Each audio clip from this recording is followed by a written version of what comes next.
Let's have a bit of fun till I downfall. My love, if you feel like I do right now, don't say you're on the run to the other side, my love.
Stranded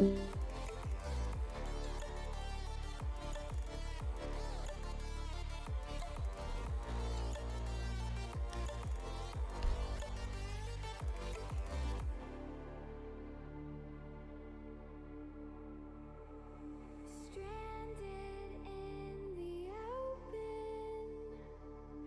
dried out tears of sorrow, lacking all emotion, staring down the barrel, waiting for the final gates to open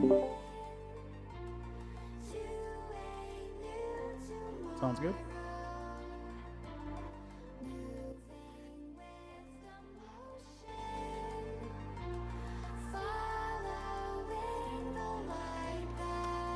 Remember to change them up.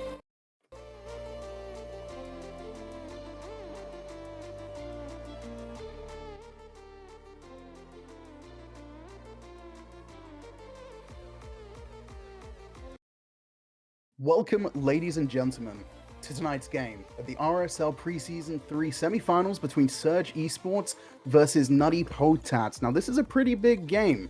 Tonight, you're going to have myself, Adam, commonly known as R6R6, as one of your casters, along with Jared, How's better it going, known guys? as Shadow.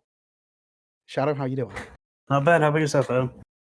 I'm doing fantastic. I'm very excited for tonight's match. It would appear as if the winner will go to the finals, and they're going to get first place seeding in the championship division. And then they're going to be facing Zenith, who beat Big Thoughts yesterday in a pretty decisive 2-0 against Big Thoughts there, who I believe were the last year's winners of the championship. So it's going to be pretty intense. Now, I know as casters we can't really, put all our chips on the table on a team, but what are your thoughts of this matchup? It's going to be a good one.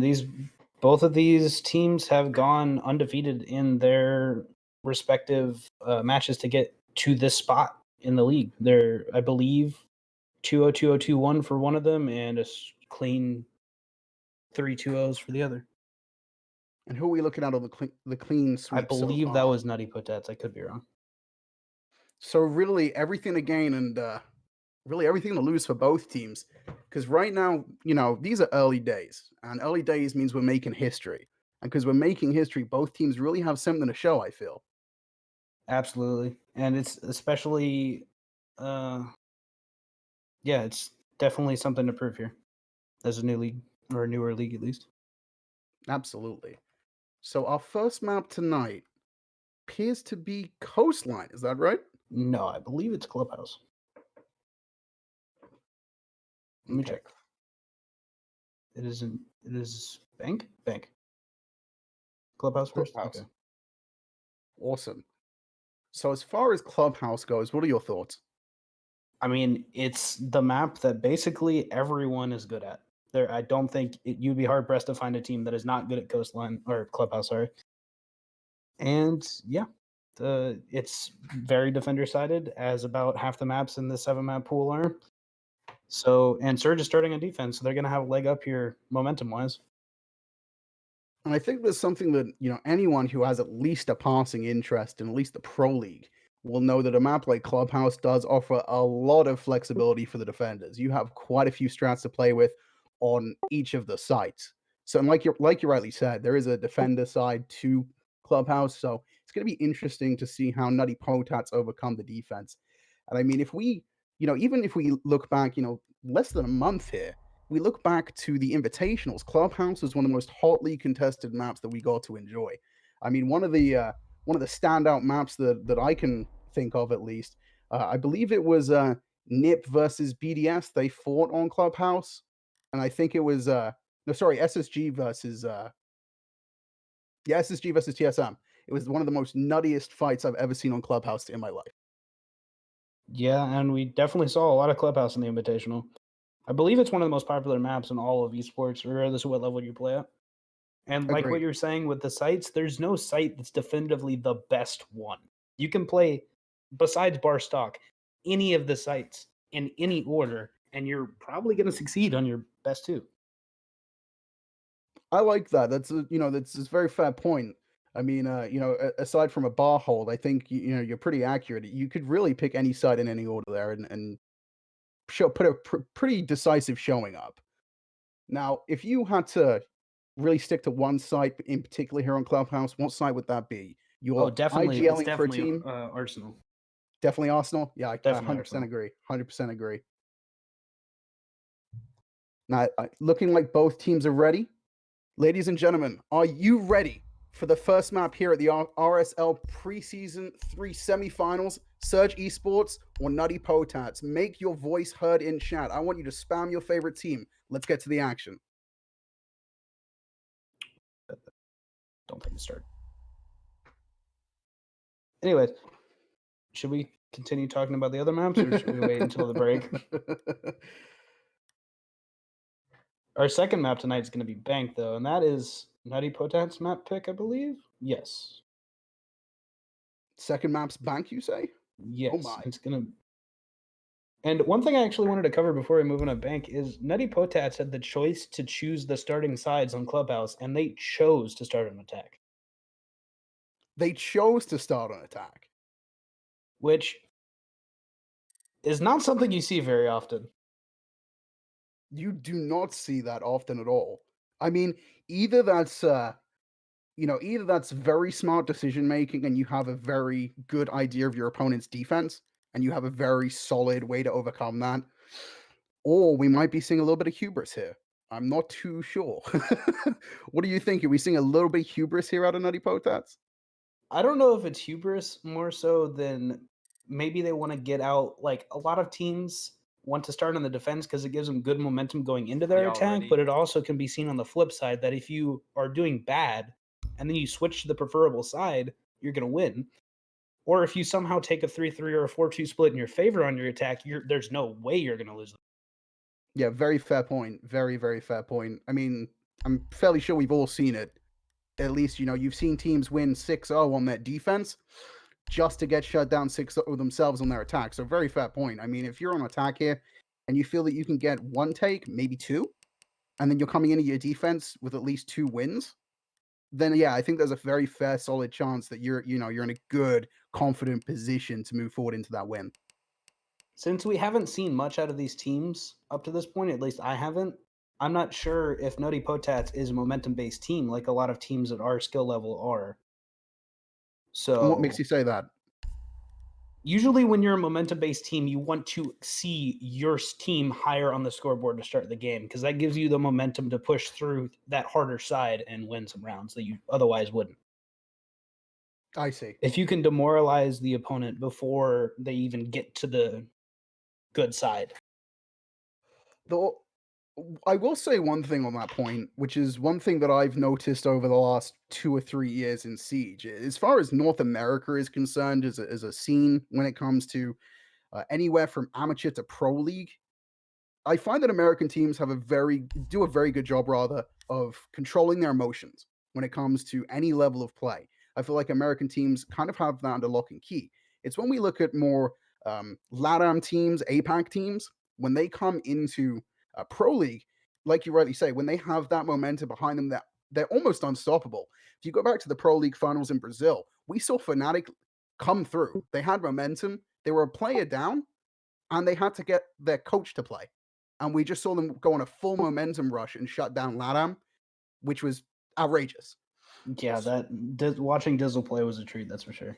Oh, absolutely. Absolutely.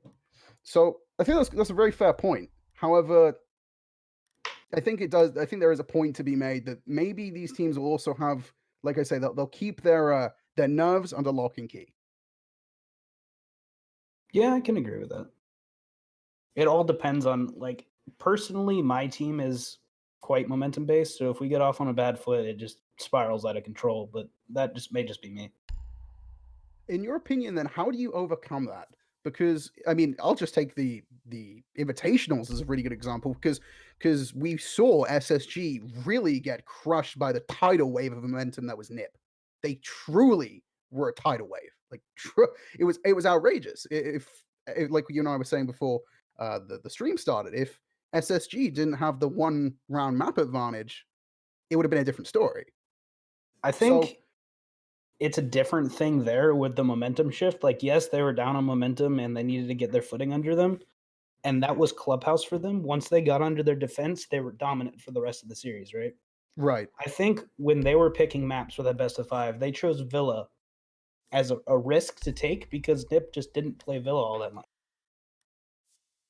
No, very fair point. Though, for me, how is it do you think that a team like SSG, and I suppose teams in general, if they are momentum based, can find themselves, in that position where it's not, their confidence is low, they're just getting steamrolled?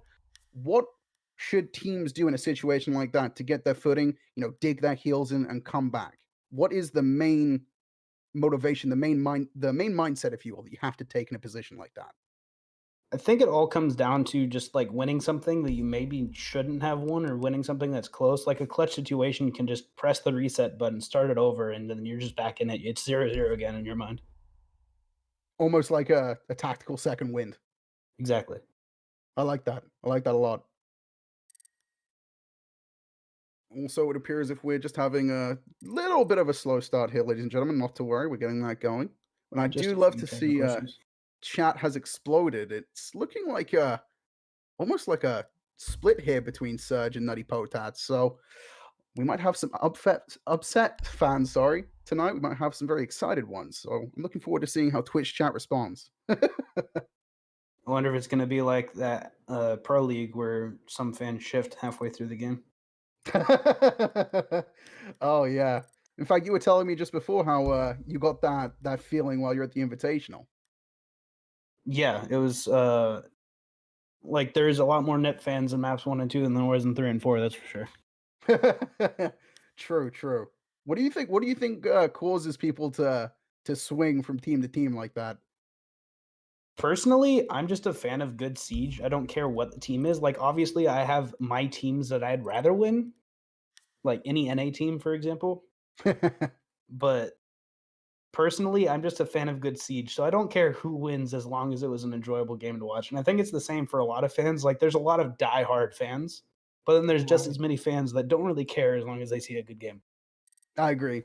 And honestly, when I started really getting into professional Siege, as far as viewing is concerned, that really does sum myself up and my buddies pretty well.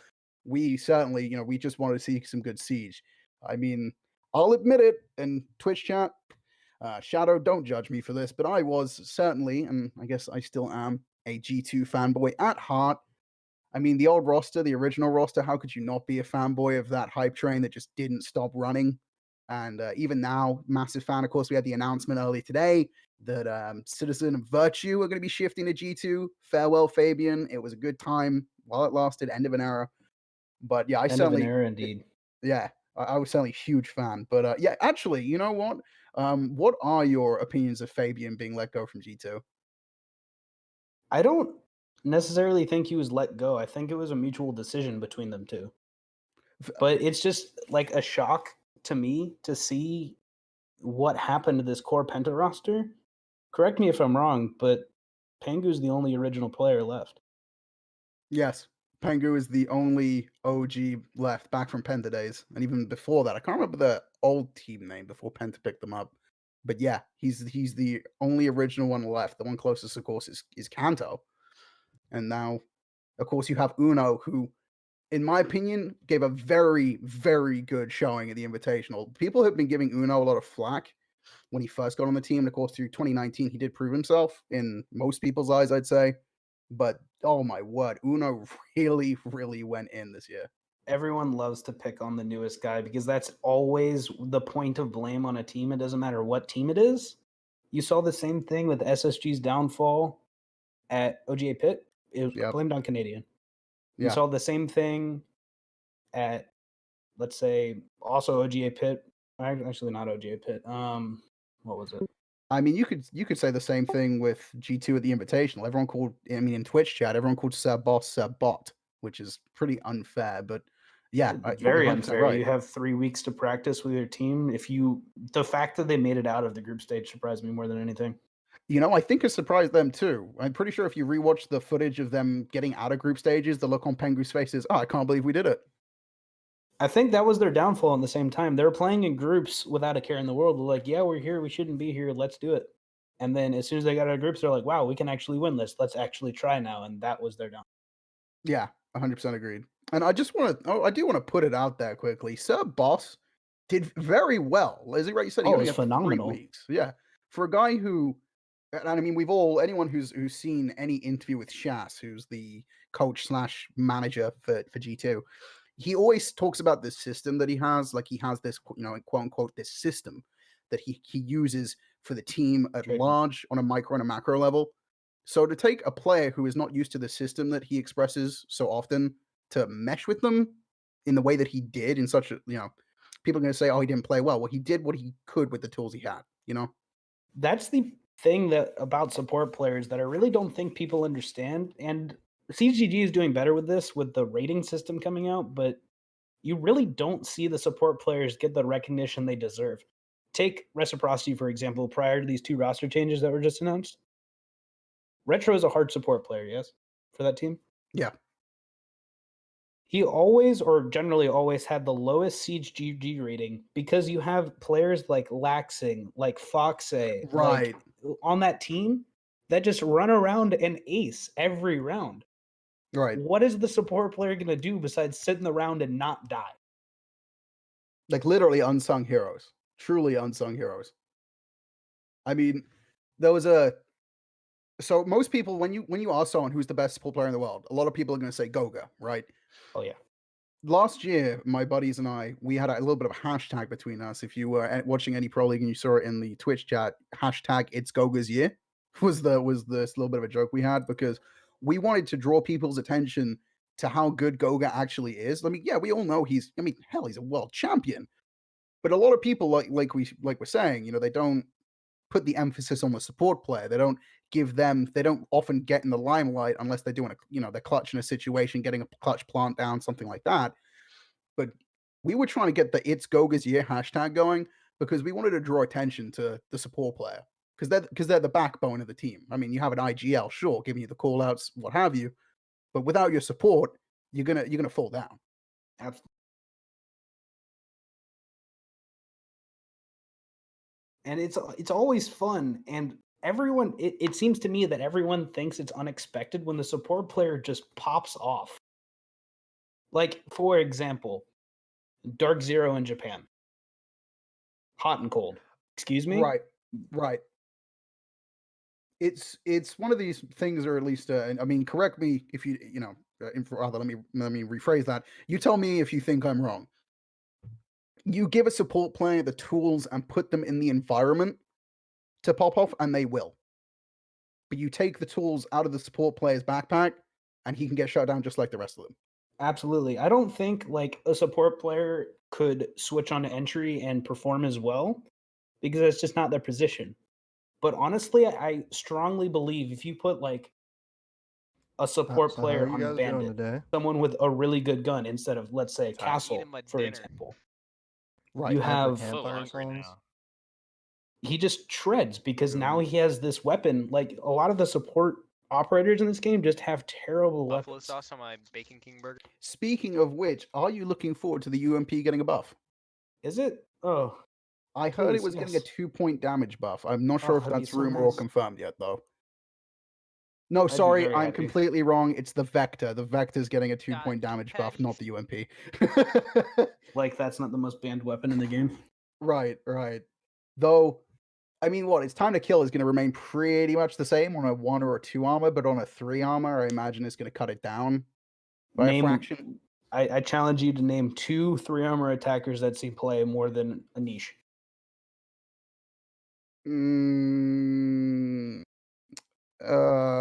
Gridlock is the only one that's played. I was about to say, give me 15 minutes, and I'll go through the roster. I believe there's only 2 other 3-armor attackers at this day and age, and it's Montaigne and Fuse, and neither of them see any play. Right. You know, unless you're G2 and just dicking around in the group stage. I'll throw, yeah, right. That was a crazy game on Cafe. For those of you who might have missed that in the group stages of the Invitational, G2 said, let's pull out the Chunker and let's pull out the Fuse and see what happens. It was very enjoyable to watch nonetheless. In my mind, G2 are visionaries. They knew he was getting buffed, and it's just a ploy. It's just to get under their skin. They were just preparing themselves for the day where Tachanka has 21 incendiary grenades. Speaking of that release, that trailer they showed about the Tachanka rework, literally, I just thought of Demo Man from Team Fortress 2. Not saying that's a bad thing, not saying they're ripping anything off, but I just got that vibe. They're about to start blowing people up, doing heavy damage. I'm very excited. I can't comment on that. I never actually played Team Fortress 2. I know. Hey, no, it's nothing. I would never hold it against you. It's its own little niche community, but it's still fun. I think it's free to play now. I'm not sure. Also, guys, we just want to apologize. Sorry, apologize if I can speak English. I want to apologize for the extended delay here. We're having a bit of technical difficulties. I believe we have one player from each team who's having a bit of a struggle to connect. Ubisoft, please, if you would like to work with us, that would be beautiful. Yes, Ubi, come down, make a lobby for us. Lord Chanka, come down from upon high and save the day.